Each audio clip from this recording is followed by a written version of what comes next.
All right. Am I good? Sound good? Okay, I'm going to stall for a little bit while I catch my breath. So Blueprint, we're still in this season of Blueprint, and actually last week was too. I don't know if we managed to get that across, but when Nate spoke last week, that was part of the Blueprint series. We as a church, Alex and Justin and even Nate and Andrew get together and we talk. There's things that we don't know.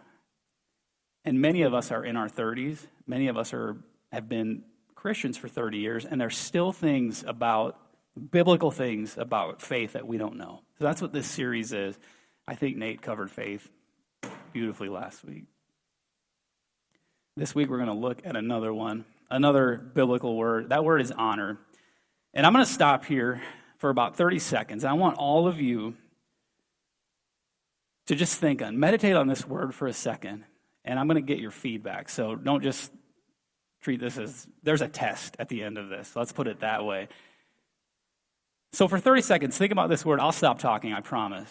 And when you're done, I want to know the thought or the words or the images that came to your mind. So you can't be scared of shouting stuff out after this. So go.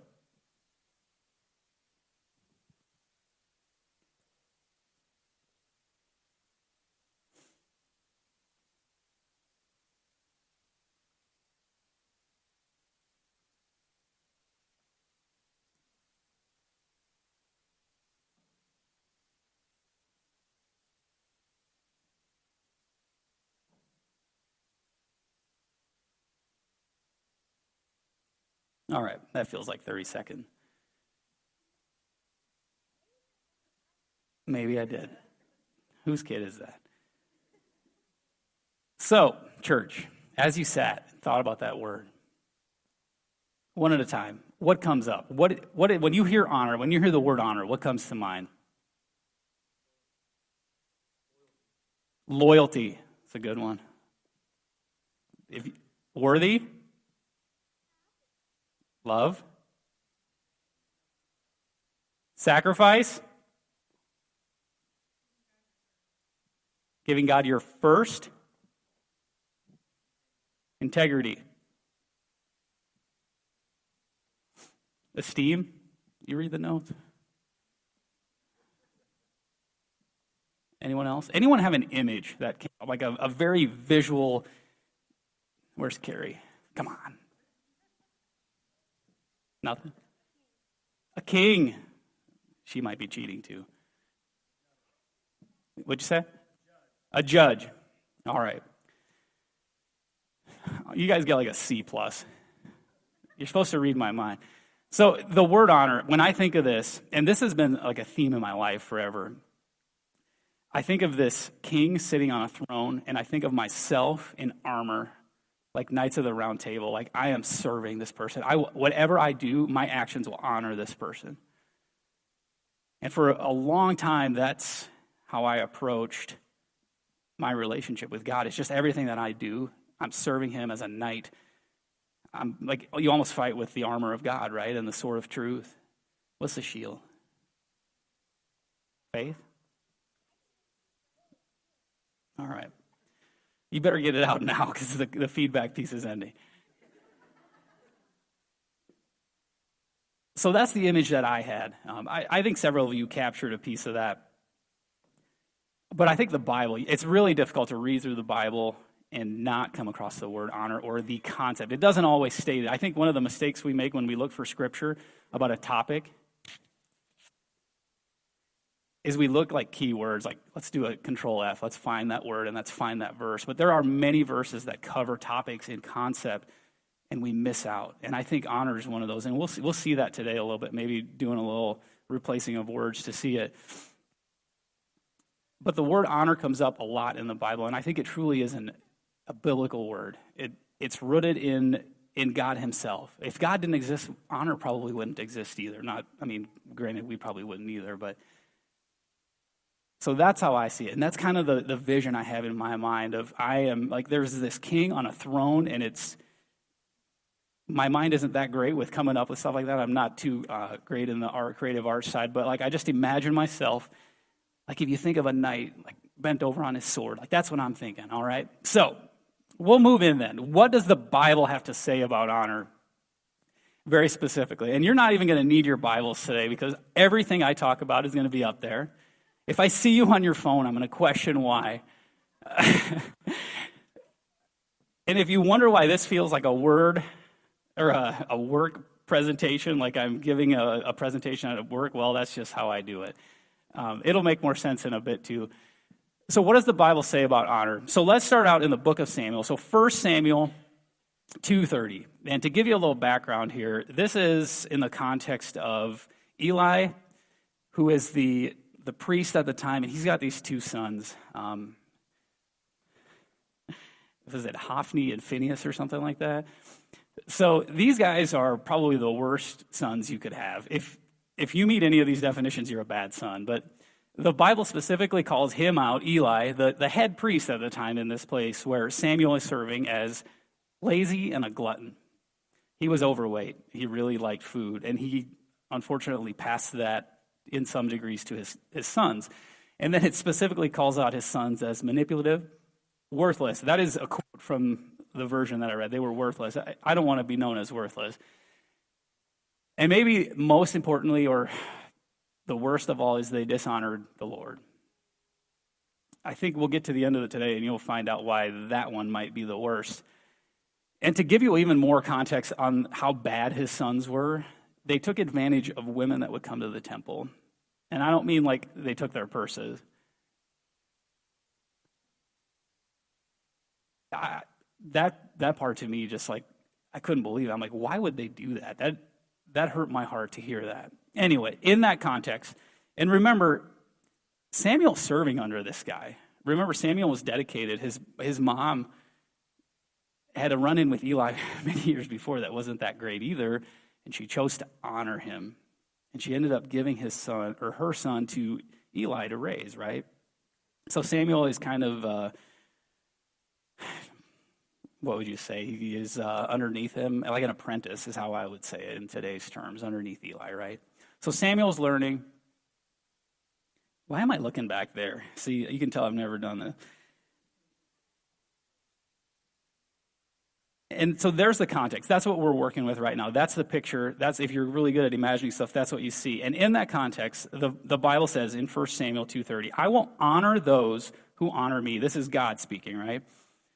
And I will despise those who think lightly of me.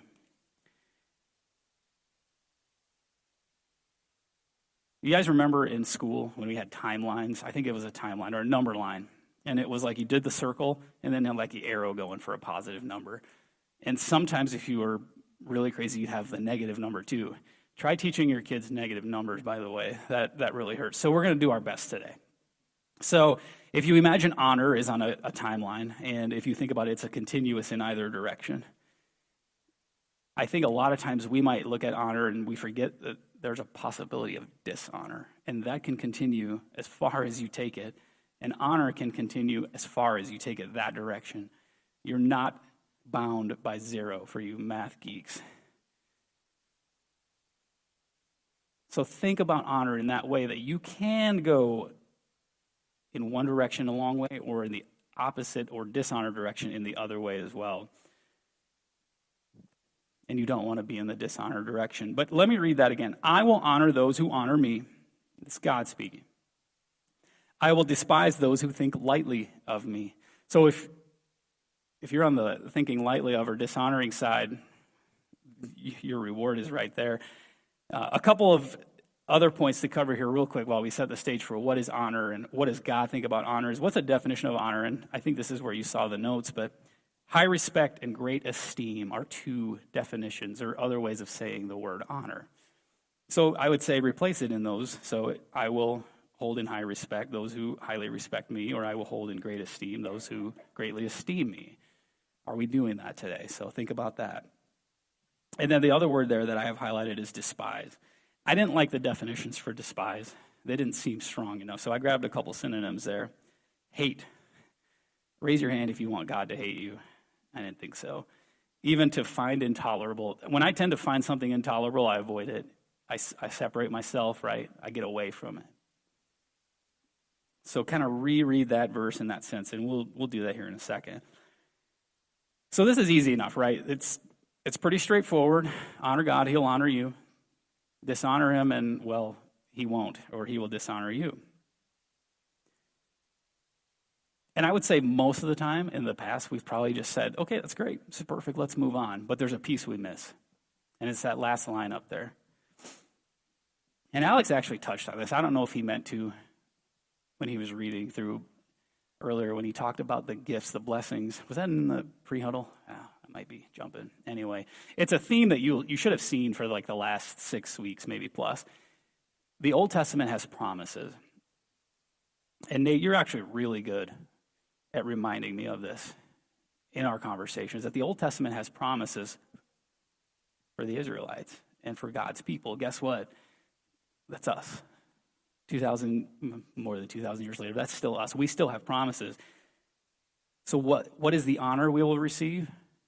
It is those promises. It's not simply financial either. And I think that's important to say, and I'll say it several more times throughout this, but how will God honor me? Have we stopped to think about that? What is this honor that we get? If we keep moving through, you'll see in the Bible we talk about honor's reward a little bit. So we'll jump into the book of Hebrews, chapter 11, verse 6. And it is impossible to please God without faith. Anyone who wants to come to him must believe that God exists and that he rewards those who sincerely seek him. I want to read that again, but I'm going to switch the words just a little bit. Same words. Anyone who wants to come to him must believe that God exists. Anyone that wants to come to him must believe that he rewards those who sincerely seek him. You can see how that's phrased there. It uses that in both places, meaning to come to him, you must do those things, right? You must believe that he exists and that he rewards those who sincerely seek after him. I promise you this isn't a prosperity gospel message, but there are rewards for honoring God. And I promise you it's not just financial. In fact, it probably is the least likely to be financial. And you're not going to get this huge land gift either. But there are other blessings of health, of joy. If you think about what the U.S. is struggling with, what Americans are struggling with, really what Western culture is struggling with, Europe is probably not outside of this either. We don't have any sense of fulfillment. We don't have joy. We're lacking it, and we're searching for it in all these self-help books. We're searching for it on TikTok. Why? I don't know. We're searching for it in exercise and crazy diets. We're trying to find our purpose. We're trying to find our joy. And God's like, I got it. I have it for you in a way that will never be taken away, in a way that will not run out. I have these rewards for you. And the formula is pretty simple. Honor me, I will honor you.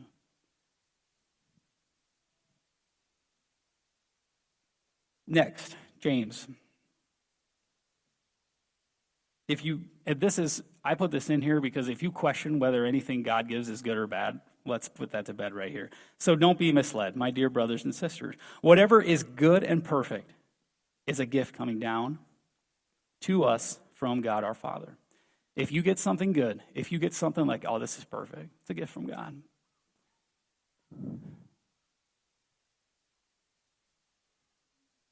So to reiterate that and to cover it again, God rewards those who honor him, and he gives good gifts. He's not going to give you a snake. I think that's one of the analogies they use. He's not going to give you a snake or a scorpion. He's going to give you good gifts when you honor him. And if you think you can game this system, you're wrong, because God knows your heart. This isn't a math formula, so to speak, where you're like, check here, check here, check here, show up here, do this, talk to this person, and boom, cash in. It's not how it works. God knows your heart. He knows my heart.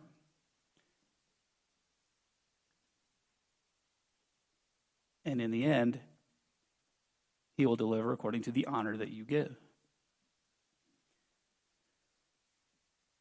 So, that sounds pretty sweet, right? I get to get a reward out of honoring God. Easy enough. We could probably call the band up and move on. But there's another aspect of this that we have to understand. Honoring God means honoring his authority, or said differently, honoring his delegated authority. You know, God doesn't come to each one of us every single day and say, hey, Jessica, do this. Alex, got something for you. That's not how he works, especially not in the year 2023. What he does is he delegates authority in different areas of our lives, and we'll cover those in a second. But just to set the stage for that, in Romans 13, verses 1 through 2, let every person be subject to the governing authorities. For there is no authority except from God, and those that exist, those being the authorities that exist, have been instituted by God. Therefore, whoever resists the authorities resists what God has appointed, and those who resist will incur judgment. This goes back to the honor principle, right? And remember, this honor goes in both directions to an infinite degree. You can honor an infinite amount, and you can dishonor an infinite amount. There's nothing that's stopping you. That's free will, right? So to put this simply, honoring God means honoring authority or honoring his delegated authority. We're going to play a little game. Find and replace. You can still see what the words are, so I'm not trying to pull fleece over your eyes or anything, but let's read this a different way. Let's replace a couple words with the word honor. I'll read it again for you. Let every person honor the governing authorities. For there is no authority except from God, and those that exist have been instituted by God. Therefore, whoever dishonors the authorities dishonors what God has appointed. And those who dishonor will incur judgment. And then let's go back to, on the same slide, but on the 1 Samuel verse. I will honor those who honor me, and I will despise those who think lightly of me.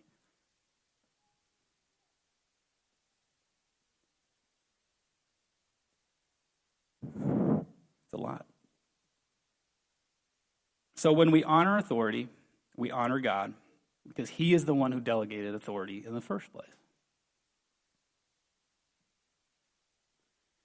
I don't know about you, but when I read that Romans verse, I think of the government, and that is hard.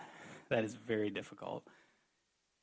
And when Alex actually reached out to me about this, I had been reading a book. He's got me on what I call the Bevere diet. I'd been reading a book that talked about, well, I think two of them really. There's Honor's Reward, and there's also Undercover. And frankly, Awe of God that Alex talked about covers this. And then if you even want to do the 4 books, it's the Bait of Satan. Those 4 books really, really help each other. Like he'll cover the same stories, but they really build on each other well. And I don't have a recommended order of reading them. But Bevere really hits into honoring your government. Man, that sucked. Of all the 4 areas that we'll cover in a second, the government one for me was like, we existed 250 years ago. We exist because we rebelled. This is America. This is a Second Amendment country, right? Like, I'm supposed to honor authority and submit to it? No, thanks. So don't for a second think this is easy for me just because I'm talking about that one was tough. I'm still wrestling with it, but I think I've got a little more peace on it. All right, moving on. What are these 4 divisions of authority? Again, if you read through Bevere's books, I'm practically stealing his content, but I mean, he ultimately got it from God, so here we are. So there's 4 divisions of God's authority. There's the family. So God delegates authority to a family. The civil authority that he delegates, or the government authority. There's the church authority, whether you like that or not. We'll cover that one a little bit more here in a second. And then finally, there's the social authority. This will be the meat of our message today. We'll get to it eventually, but in the social space, there's the employer. There's the boss, and some of you in there out here are like, I don't have a job. No, sorry. It could be your teachers. It could be your coaches. There's different leaders in our social space that we get put under that we have to submit to, right? I can tell you from this one, the social one's always been pretty easy for me. I've been in sports most of my life. I've learned very quickly what it takes to please a coach, and I applied the same thing to the teachers. A life hack for you: if you respect a teacher, they will overlook things that other students, they won't get the same treatment. I promise you. That is one that I think this is the fastest feedback loop, is honoring teachers. Some of you are like, crap, I missed that. You did, but tell your kids. There are absolutely things you turn in. Maybe you turn in a little bit late that day, or maybe you miss one and they're like, and see it 100%. I'm not saying that that's right. I'm just saying that's how it is. Moving on to a hierarchy. I'm going to show you this same view a little bit differently. And Alex touched on this a little bit ago. If you want to be offended today, I guarantee this will be it. You'll find something in here that you don't agree with. Oh, why did he say that? This is a representation. That means it only means good things. It can't mean anything bad. There's only a certain number of ways to show something, and this is how I chose to show it. So you can see at the very top, God. He's got authority. He's delegating it out to those 4 different areas that we're going to talk about today. He delegates it to the church, and in there is the lead pastor, there's other pastors, and then there's members. If you don't like that this is a hierarchy, and that in some cases I'm at the bottom of that, this is what Alex is talking about. Let this convict you, not offend you. It's a much better way. And then we move on to the family. You've got the husband, the wife, and the kids. At work, you could have owners, managers. Again, work's organizational structures are set up differently. It could look different, but we've got that kind of that same thing. You've got the government. That one's a little harder to put into a box. But in all of that, there is purpose. And this is almost always the case. When you think of the word honor, what is it, the Marines, the few, the proud, the Marines or something like that? I remember that commercial series growing up. It was just all about honor. You couldn't look at that commercial and think, I don't want to be a Marine. Like everyone's like, I'd run through a wall right now to be a Marine, right? Like there was honor, and there's always been honor in the military place. And what does the military do? They have a hierarchy. They have roles, they have purposes, they have leaders, they have authority. And the authority runs down. And within that hierarchy, there will always be purpose. Every single one of those positions. So if you look up there and like, where am I in these different places? You have a purpose in that spot. It doesn't matter if you're the last stop or the first stop, you have a purpose. And if you're at the top,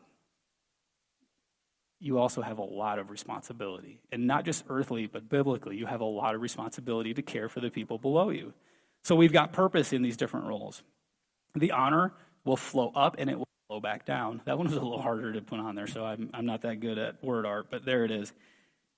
And then finally, the point that we talked about is if you're in your role, whatever that spot is in here, and you are honoring the people above you, I promise you, you will find fulfillment and joy.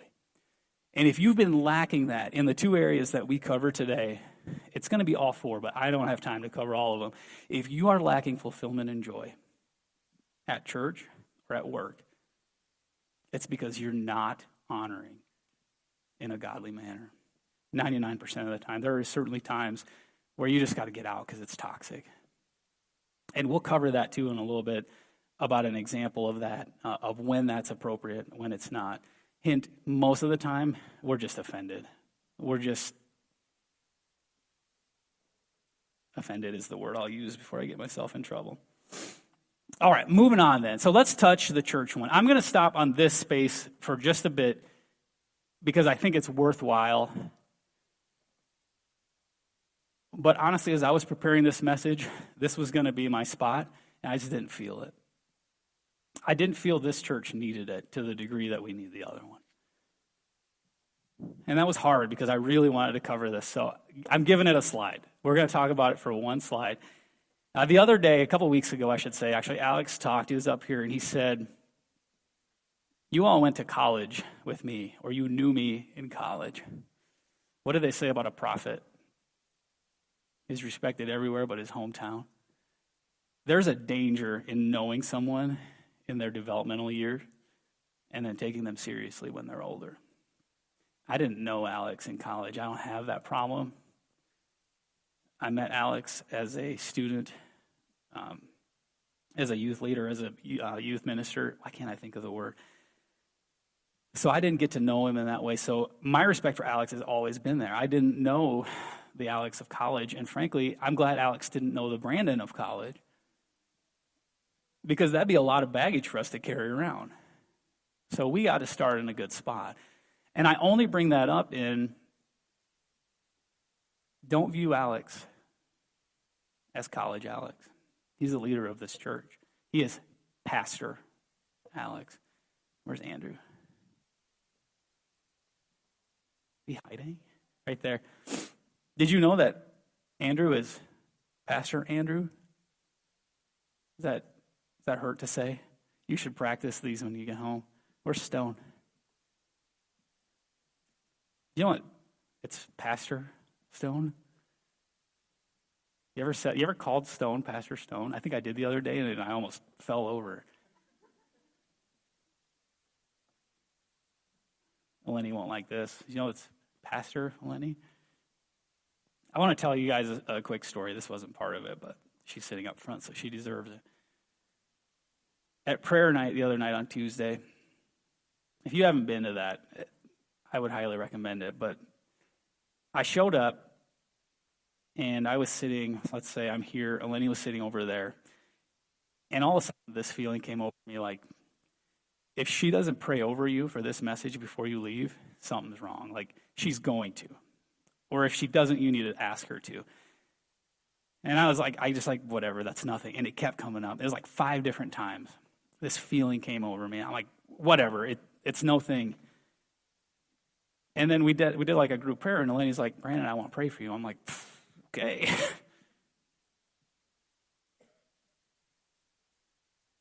And some of the words that she said were exactly what I needed to hear. She didn't even know it. She had no idea. I guarantee you had no idea. But you said the perfect words, the words that I needed. Why is that? Why do you think that is? I've been thinking about that. At first, I was like, this kind of weird. I couldn't explain it, but I think what it is,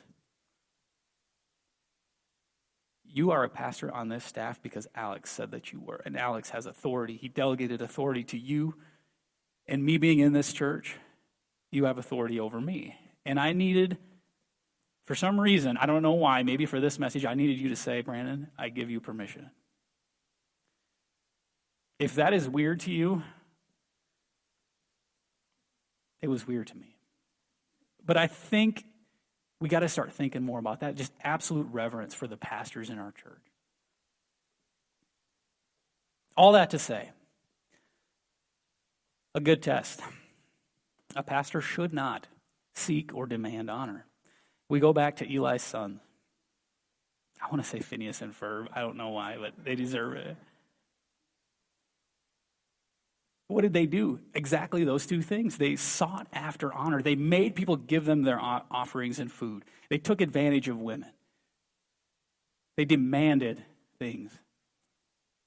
It was very obvious right up front, these guys were not fit to be a pastor or a prophet or anything in that regard. That is the test for us in this church. If you look at a pastor that has been anointed or been put in place and they fail that, it's probably a good sign. On the flip side, we do have something to take away from this. Pastors deserve double honor. Let's read this passage quick. In 1 Timothy, let the elders who rule well be considered worthy of double honor, especially those who labor in preaching and teaching. What is double honor? Well, whatever you would do for your other areas of authority, you would double that. If you were thinking about giving a gift to them, you double it. If you were going to serve for an hour, you serve for 2 hours. And you do it happily.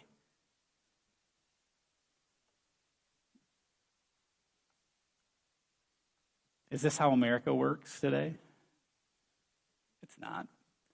Is this how I work? Not really. If you find yourself at church and you walk out, you go, I'm not being fed. Man, that sucked. Brandon's the worst ever. Alex missed it this week. This is 3 weeks in a row Alex has missed it. Are you honoring the people that God puts up here? I want to give you an example of dishonor, and it's unfortunately from me. And I was standing right here. A couple weeks ago during our huddle, we speak of this huddle, the volunteers that come to church, we meet before we pray over this experience. I'm standing right here. Alex is just about to read, I think it was from Isaiah. And I don't know why I did this. It is a character flaw possibly, but I created a distraction right as he's about to read. And immediately I knew what I did because I was working on this message. And I'm just like, you know that like Southwest, you want to get away? That was me at that moment. I don't know if anyone else saw it. But not only did I disrespect my pastor, I disrespected the Word of God and God himself in one fell swoop, all those things at once. And you know what? 4 weeks before that, I would probably not think anything of it. I'd be like, big deal, Alex, get over it. We can't do that. Our pastors deserve our respect. If you're not respecting your pastor, you will get nothing from his message. I don't care if John Bevere himself is up here, or Francis Chan is up here, name your favorite pastor. It won't matter.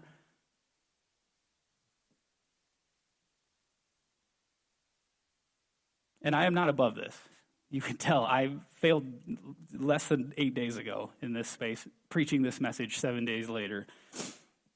So what are some other examples of how can we respect our pastors? I love examples of how we can implement stuff and what can we do. One is respect. We've talked about it pretty straightforward. Financial support. Do you give to the church? Sure. Do you tithe? Absolutely.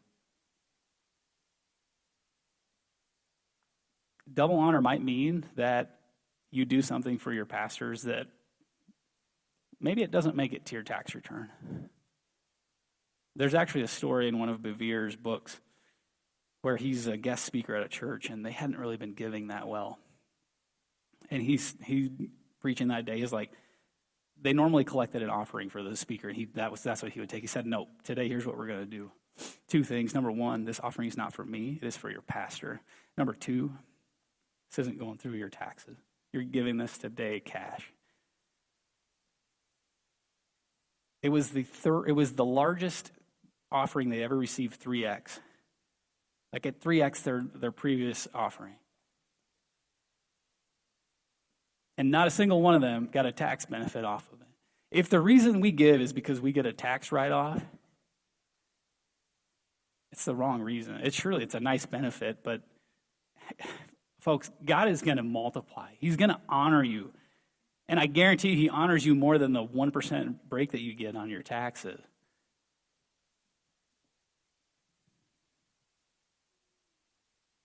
Finally, there's obedience. How do you honor your church leader? Obedience. This is so huge for revival. Look where we are.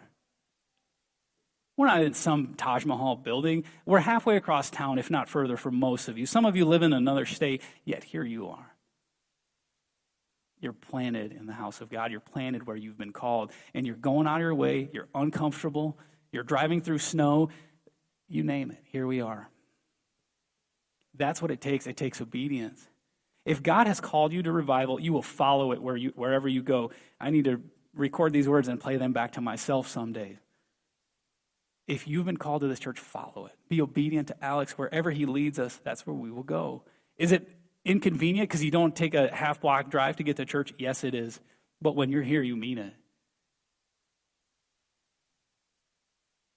There will be a reward.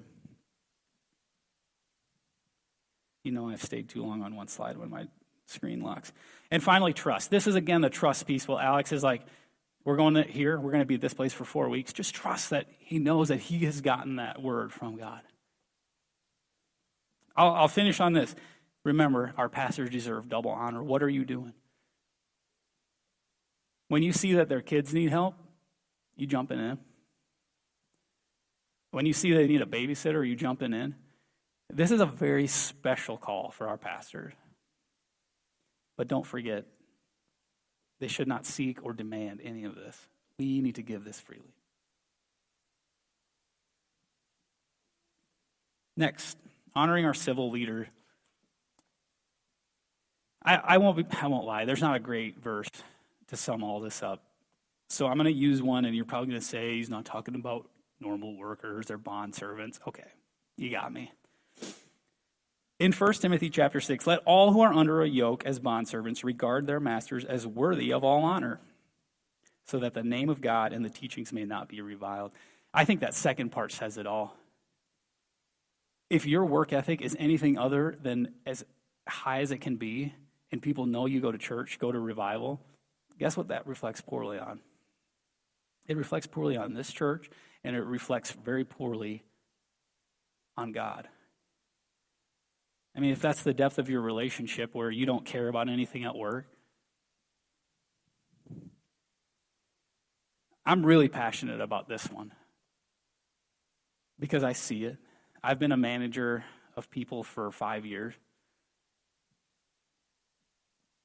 I can't say I've ever had someone that I know to be a devout Christian working for me and fail these things, but I know what we could be if what we cover here coming up would just be done by people. If revival alone would do this, it would make an impact in this city, I promise you.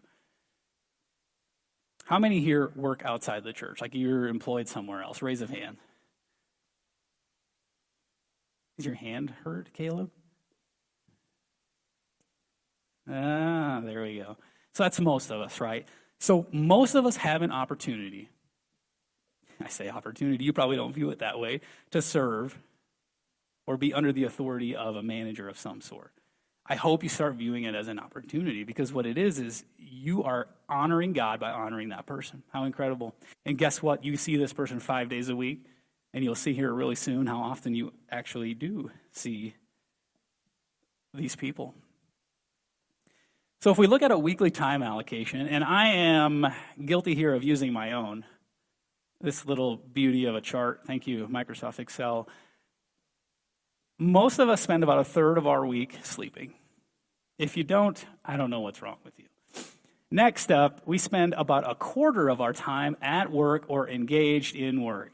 This is a 40-hour work week. Some of you are probably even on top of that. Maybe you're running 2 jobs. Maybe it's busy season right now. It's pretty possible. So 24% of your time is spent at work or engaged in work. Would you say that that's a pretty big chunk of your week? Let's take sleep out. All of us sleep. We don't get anything done while we sleep. In that case, your waking hours, 36% of that is spent at work. That's an incredible amount of time. How are we doing in 36% of our time? What are we doing with that time? Are we honoring God? Remember, ultimately, honor flows all the way up. Are we honoring God in that time? Oh, also, by the way, you see church down there, it's pretty small. What we do here, it's not a lot of our time. And that even includes if you came to prayer night. So you got maybe 4, 6 hours, something like that in there. It's not a lot.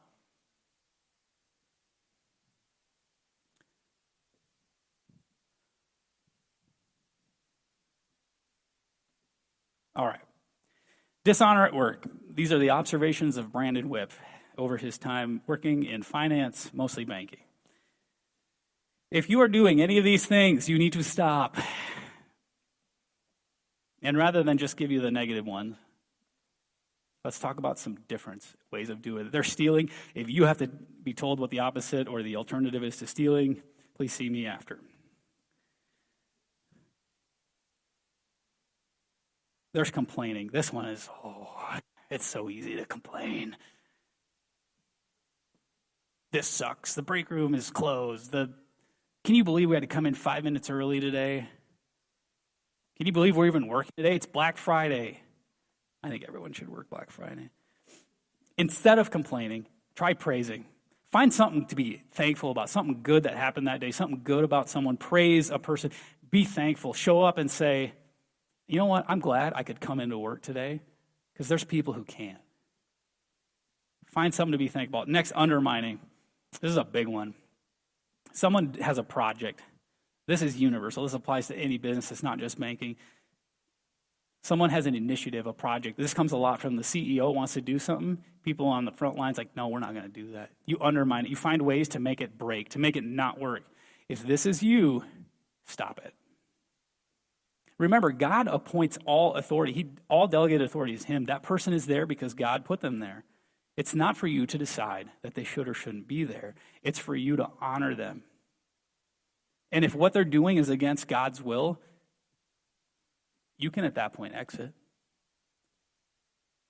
But the last time I checked, most of the initiatives that get delivered from the top down have very little to do with that. It just might create more work for you, or it might change the work that you do.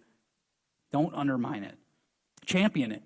Instead of saying, I'm not going to do that, say, you know what, I think this is a great idea. We've been getting kind of stale around here. Let's mix it up a little bit. Let's try something new. Let's see if we can be more efficient. Next up is lacking effort or focus. Gosh, the number one contributor to this is that stupid cell phone in your pocket. Every 5 minutes, you're looking at it. It kills focus.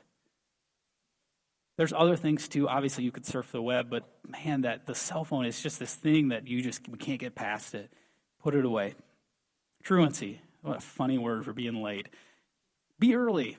When I was in college, my football coach, if you weren't 5 minutes early, you were late, and that was guaranteed. Did it suck at the time learning that rule? It absolutely did. But now it's ingrained. If I'm not there 5 minutes early, I'm late. Gossiping, not much to say there. You just shouldn't be gossiping at work. It's so easy, though, the water cooler talk you hear. It doesn't matter what your job site is. If you're on a construction site, did you hear what Bill did? Just be quiet. You don't have to respond. Don't give other people the satisfaction. Doing the bare minimum. This is like the Good Samaritan story, but the opposite. Remember, he showed up, finds the guy he's heard busted up on the side of the road, takes him to an inn, bandages him up, and leaves money. Take care of whatever he needs. Is that how we're doing it at work? Are you doing just enough to get by? Or are you doing a little bit more, even if you don't get recognized for it? I promise you, from my knowledge of work and if you go above and beyond, it will eventually get you recognition. And you know what? If it doesn't, it's building your skills. You're going to learn new skills, and soon you might just say, I qualify for this job over here, and you guys don't even know it's hot. Maybe you just bolt. That's what you'll do. Be careful with that too. Finally, insubmission and disobedience. Those two don't need an alternative. It just remove the prefix, right? And this really goes back to church. I think the church authorities and the work authorities are very similar. There's a lot of ways to apply it to both of them just because of the structures and how they're set up. I'm actually going to stop on this just for a second. Brandon, you can hang out. I want to share a story of my life in my working world. And the reason I share this is this was at work in my life and I didn't even know it. The idea of honors reward in the workspace and honoring delegated authority, our managers. So about 9 years ago now, I took a new job, new company. I don't know why. I probably failed a couple of those checklist things there. I just jumped ship, went to a different place. About 18 months in, my manager changes. And I decided I'm not working for this person. I don't like him. I'm not going to do it. I had a terrible attitude. I complained. I gossiped. I failed a lot of those things. And I decided, you know what, this ain't for me. I'm going to switch departments. So I did that. Applied for every opening in the place. Went to a different department. And looking back now, I can kind of see God's probably like, you think you're getting out of this, you're not. The next manager that I signed up for was the most incredible micromanager in the history of the world. I can't, with words, describe this person's expectations. The bar was so high that when you met it, you were too exhausted to care. And most of the time, even getting 95% of the way still left 5% for you could have done this better. But for some reason, I'm wired in a way that I flourished. As much as I hated it, I sat at work some days and my stomach just hurt from how much I hated my job. But I decided I was going to gut it out. Maybe pride. That might be the one time where pride actually worked in my favor. And I honored this manager. And when she wanted something done, I went above and beyond. There were several times where in a meeting, she was about 9 months pregnant. And I guarantee anyone in here that's ever been 9 months pregnant knows that your brain just doesn't work to the same level. And that's a biological fact. In meetings with other people, she was like just draw a blank, and I'd be like, I could let you crash and burn right here, but I'm not going to. And I would jump in, and I did this several times, and I just saved her and made myself look kind of dumb, like it was my fault. I don't know why I did this. I seriously, to this day, can't explain it. But what I found is this was at work here. This honor principle was at work, right? You guys are way ahead of me. You're going to be playing a while. Unless you're telling me that I'm done. What I found is that this honor principle was at work because about 18 months into this job, I get a random phone call. Hey, I'd like to offer you this job. Details. I didn't reach out to this person, but I knew I needed out of where I was because it was physically destroying me. This was honor's reward at work. I was honoring my manager, who I didn't want to. I really didn't, but I just chose to do it. I promise you that will happen. It does. All right, real quick, we're going to fire through these next things. In the book of Daniel, it is the ultimate example. If you have time, read chapters 1 through 6. After 6, 7 through 12 gets real wacky real quick. Some of you are laughing because you know Daniel is such an awesome example of someone who worked hard. And he didn't care. He didn't let his feelings run the show. He just worked hard. And he had kind of this interesting scenario where his employer was his government. He worked for Babylon and then later Persia, right? Because he was in exile from Jerusalem. In these verses, I highlight these, and I'm going to kind of bust through them really quick because they could find no fault in Daniel. And he had every reason in the world to be complaining, insubordinate, everything. He was a 70-year exile. Some of us go to work 5 days a week and we think we're in exile. This dude was 70, his whole life he was in a foreign country. Not by his desire either. So just real quick to paraphrase it, every matter of wisdom and understanding about which the king inquired, he found them, being Daniel, Hananiah, Mishael, and Azariah, which were Shadrach, Meshach, Abednego, renamed. He found them 10 times better. Let's put ourselves in those shoes. When your employer asks you something, are you 10 times better than everyone else? Well, now you're asking yourself, well, how can I be? I've only been in there a year. How about this? The king also made this observation. But you are able, for the spirit of the holy gods is in you. You got to remember, Babylon didn't recognize God as the God, but they knew Daniel had a spirit in it. Do you? We all do.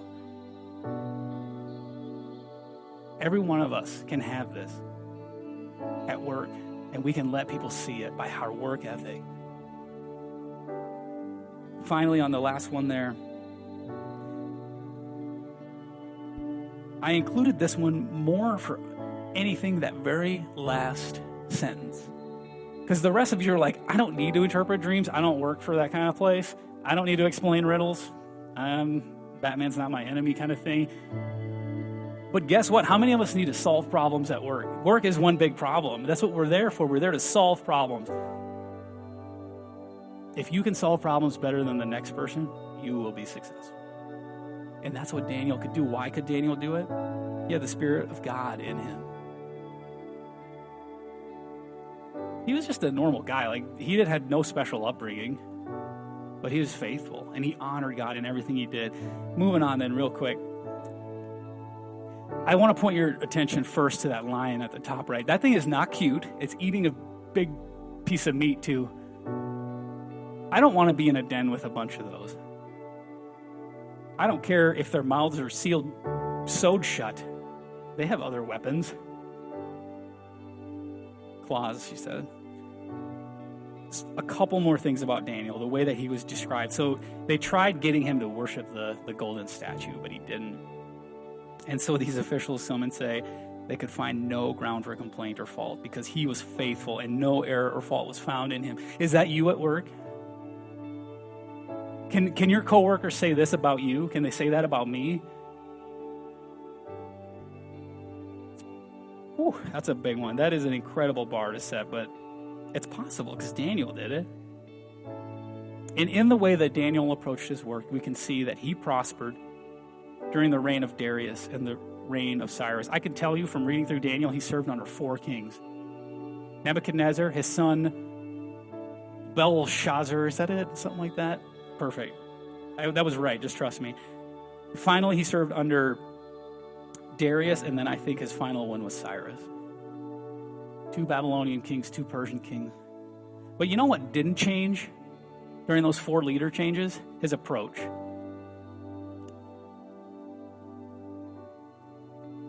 A couple days ago, Caleb sent me a message about honor. That line up there should be familiar. That's not your line. But that's what you sent me. Why is that? Why is there unity in the Spirit on these things? I think this line is for all of us here today. And I think it was reaffirmed by Caleb because we all need to walk away today with this. Our honor must not be dependent on our leader, no matter what the 4 areas are, or our comfort. When Daniel got thrown in the lion's den, he did it. The king, Darius, threw him in. He spent the night. The next day, the king didn't want to do this, but he shows up. He goes, Daniel, you okay? What would we say? Yeah, you fool, you're the one who threw me in here. No. That's not what Daniel does. He has no offense in his heart whatsoever. He is going to honor the king. He says, "O king, live forever." When's the last time we did that to our managers? They gave us an assignment and we said, "Live forever." No. We're like, I hope you do that, right?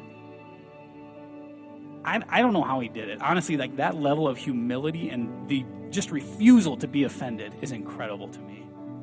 Again, read through Daniel 1 through 6. It's like a blueprint of how to work and how to serve and how to honor with everything that we do. All right. Finally, to wrap all this up, I've said most of these things, but I think it might be worth repeating. Let's conduct our work like Daniel. Just us, right here in this room. If you're listening online, you too, but as a church, I think we can change the makeup of this city and the workforce in this city because all of us are somewhere else. Work like Daniel. Honor your leaders in your workforce or in your workplace. People will notice. Your work ethic will honor God. People will want to know, where do they go to church? I want to go there. They've got something in them.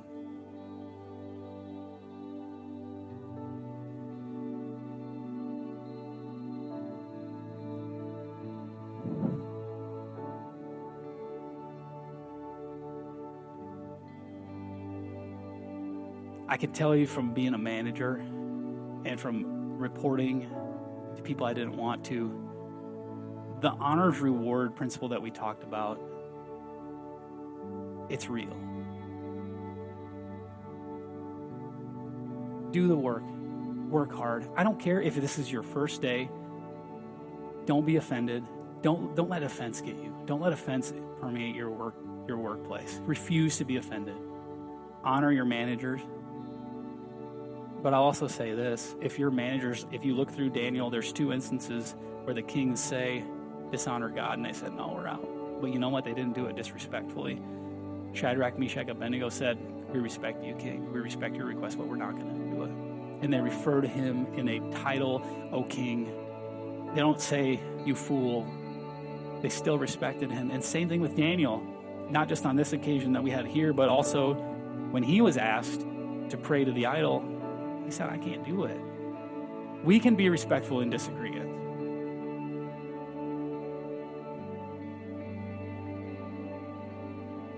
But I think we can make a huge impact as a church and all the employers that we touch by honoring the authority that's over us.